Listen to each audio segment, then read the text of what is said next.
dans cette nouvelle vidéo.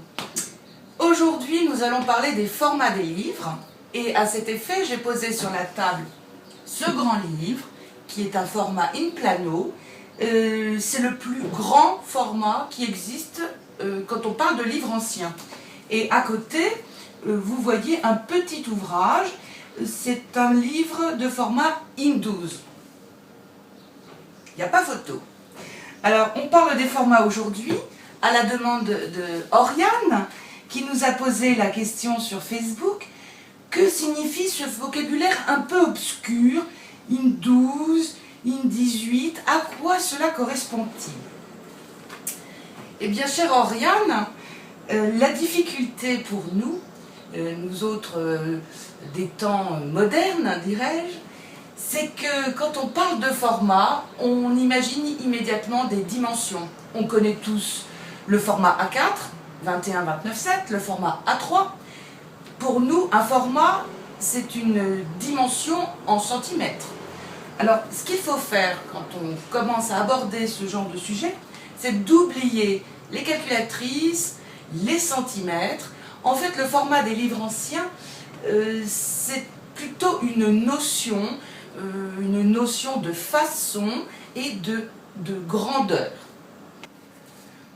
Bon, eh bien, nous allons énumérer les formats dans l'ordre de grandeur. Donc, le plus grand, l'in plano, vient en deuxième position l'in folio, puis l'in quarto, qu'on trouve écrit in 4, vient ensuite, on va dire dans la taille des moyens, l'in octavo, ou in 8, in 12, in 16, in 18, l'in 24, on n'en parle pas de l'in 24 parce qu'on ne le rencontre pas souvent, mais il faut savoir qu'il existe, l'in 32, l'in, etc., etc.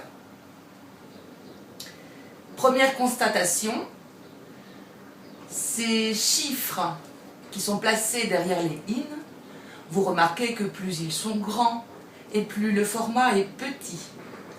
Ainsi, l'in 32 est plus petit que l'in 12. Donc, plus il y a du nombre, plus le format est petit. Plus il y a du nombre, plus le résultat est petit. Ça donne l'idée d'un partage ou d'une division. Un petit peu comme devant une pizza, plus il y a d'invités, plus les parts sont petites. Deuxième constatation, on remarque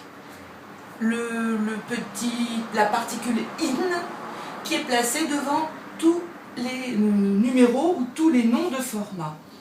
In comme in text. Vous connaissez les illustrations in text, c'est-à-dire des illustrations que l'on trouve sur une page avec du texte, des petites images qui ont été insérées à l'intérieur de la composition typographique. Donc in, c'est à l'intérieur, c'est dedans. Alors essayons de deviner ce que ça peut faire. Dedans 8, ou à l'intérieur 8, 8 à l'intérieur. On pourrait imaginer que 8 à l'intérieur est plus grand que 16 à l'intérieur. Et là aussi, on retrouve cette notion de partage. Eh bien, on brûle. On brûle le format des livres anciens est déterminé par un partage. Il ne reste plus qu'à savoir 8 quoi à l'intérieur de quoi. Supposons que je sois imprimeur au XVIIe siècle et que j'ai une commande d'un grand libraire parisien qui me demande d'imprimer pour lui 1000 exemplaires in octavo. Venez voir.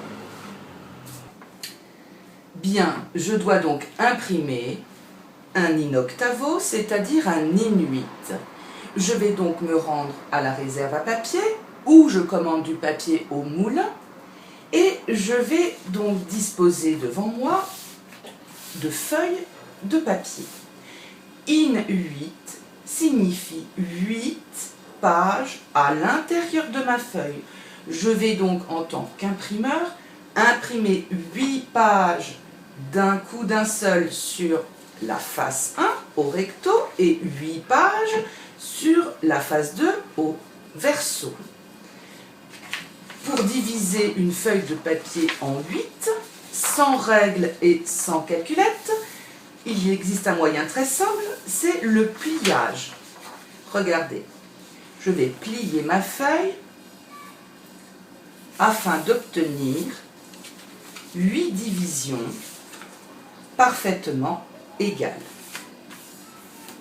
Là, et voilà. Je vérifie.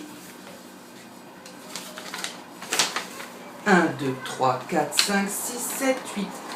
Voilà donc une feuille de papier divisée en 8 feuillets qui contiennent 8 pages au recto, 8 pages au verso.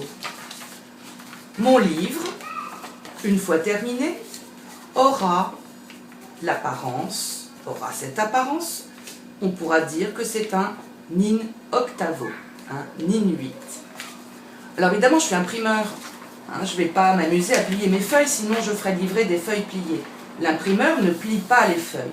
L'imprimeur va imposer ses pages et les organiser au recto et au verso, puis livrer au relieur tout son travail à plat. C'est le relieur qui va plier, lui. Alors, évidemment, il faut que les pages soient intelligemment disposées pour que, à la lecture, elles se suivent. Ainsi, l'imprimeur va disposer sur sa feuille le texte de la page 1, de la page 16, 13, 12, 9, 5, 4, etc., etc. Il livre son travail à l'atelier du relieur qui va lui plier la feuille en 8, bien entendu, puisque nous travaillons pour réaliser un in octavo. Puis, il massicotera le travail.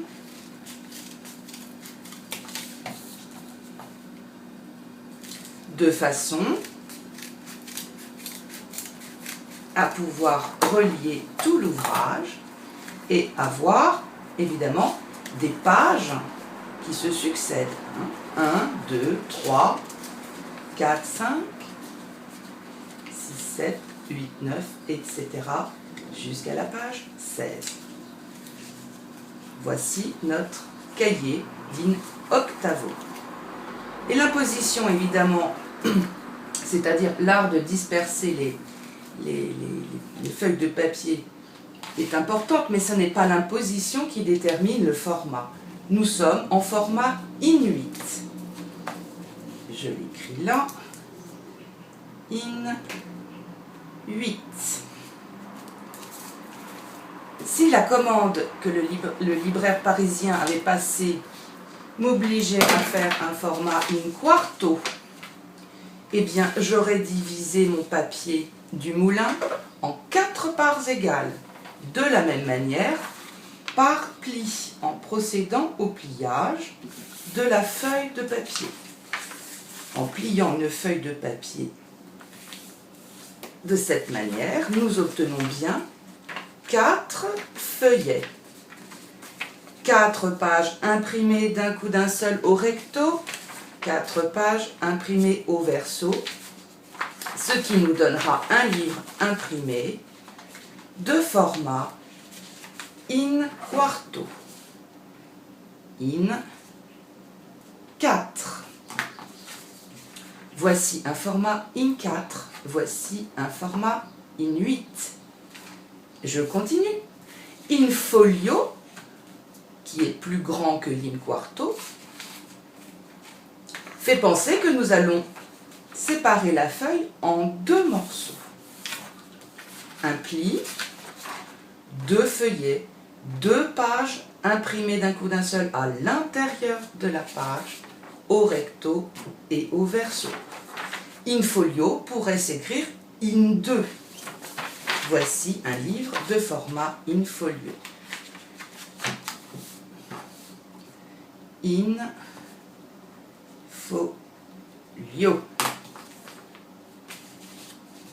L'in-plano, comme le grand livre que j'ai à côté de moi, signifie une page imprimée d'un coup d'un seul sur la feuille. Donc je ne plie pas ma feuille, j'imprime ma page au recto, ma page au verso, je fournis le tout au relieur qui lui réalisera un montage particulier pour rassembler toutes ces feuilles. Mais mon livre sera de la taille de la feuille. In-plano est le plus grand format que l'on puisse obtenir. On ne peut pas imprimer plus grand que la feuille. In-plano, in-folio, in-quarto, in-octavo. Continuons. Un in-12 par exemple. On va donc réussir à obtenir en divisant la feuille du papetier en 12 parties égales. Voici un in-12. Je vous le déplie. J'ai bien 12 feuillets, 12 pages qui s'impriment d'un coup d'un seul au recto, d'un coup d'un seul au verso, et mon livre aura le format in-12. In-12.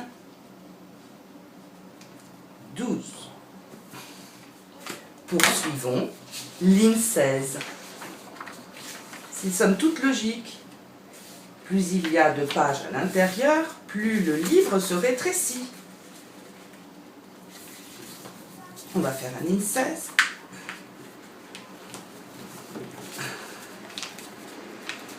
Un petit trombone. Un gros trombone, ça commence à être lourd. Voilà. In-16.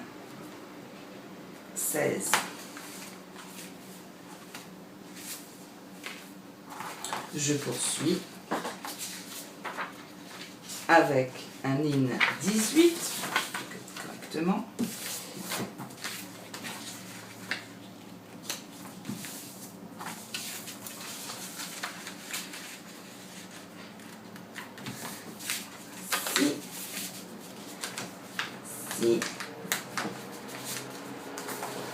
Si mon in-18.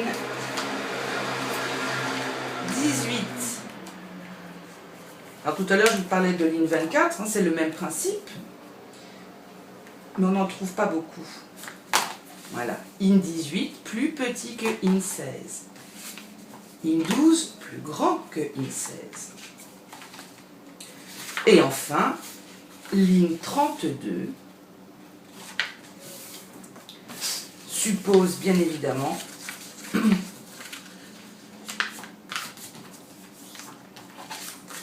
que notre livre va se trouver beaucoup plus petit si le format d'un livre imprimé in-32. Alors ça continue, en fait il y a autant de formats de livres qu'on peut plier une feuille de papier. Il faut reconnaître qu'après in-32, c'est tellement petit qu'on parlera de miniature. On ne rencontre pas vraiment l'in-64, l'in-128, ça existe bien entendu, mais on parlera de miniature. Et donc on peut voir, qu'en les classant par taille, on explique parfaitement ce qu'est le format d'un livre ancien, donc qui n'est déterminé que par le nombre de feuillets que contient la page, c'est-à-dire le nombre de divisions. In-4, page divisée en 4. In-16, page divisée en 16. Ça n'est pas plus compliqué que cela. Il n'y a qu'un malheur. si j'avais imprimé sur un papier d'autre qualité, un autre papier, un autre format de papier, j'aurais exactement procédé de la même manière, c'est-à-dire que mon in8, mon in-octavo, on va dire correctement les choses, voilà à quoi il ressemblait.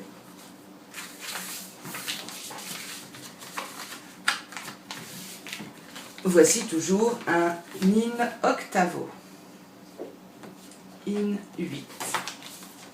Et bien entendu, si je compare cet in8 et celui de tout à l'heure, il y a comme un malaise. C'est pourquoi c'est difficile, et c'est même impossible, de donner des dimensions en centimètres. Il existe au moulin à papier une très grande variété de formats de papier qui peuvent avoir des variations vraiment spectaculaires. Voici donc deux in8. Un in8 ici qui ressemble bien plus finalement à un in4. Vous voyez mon in4 de tout à l'heure a l'apparence de cette in8 là. Alors Oriane, comment fait-on quand on se trouve avec un in8 ou avec un in4, in-octavo, in-quarto, qui se ressemblent comme deux gouttes d'eau? Comment peut-on savoir? Quand on est tout seul, quand on prend un livre, ici un in12, comment être certain que ce ne soit pas plutôt un in16, puisque les formats se ressemblent beaucoup, vous voyez, in12, in16, après tout ça peut être un grand in16 ou un petit in12. Alors il y a deux solutions. Il y a la première qui consiste à se moquer complètement de toutes ces histoires, à prendre son centimètre, à mesurer et à se référer à une table qui a été imposée fin du 19e siècle par des bibliothécaires qui, eux, préféraient classer par apparence. D'autant que, finalement, la feuille de papier, tant qu'elle est fabriquée au moulin, et qu'elle a évidemment des dimensions différentes selon la qualité du papier, plier une feuille, ça a un sens. Maintenant, on fabrique du papier en rouleau, en continu. Ça n'est plus vraiment la même chose. Mais nous qui sommes piqués d'histoire, de qualité artisanale, on aime bien savoir si l'on a dans les mains un in-quarto ou un in-octavo. Et ben, ce que je vous propose de faire, chère Oriane, c'est de vous inscrire vite sur Essentiam, parce que, bien entendu, nous avons des solutions. Nous avons énormément d'indices qui sont laissés par les artisans du livre, et il y a évidemment plusieurs moyens de certifier que nous sommes en possession d'un in-octavo ou d'un in-quarto.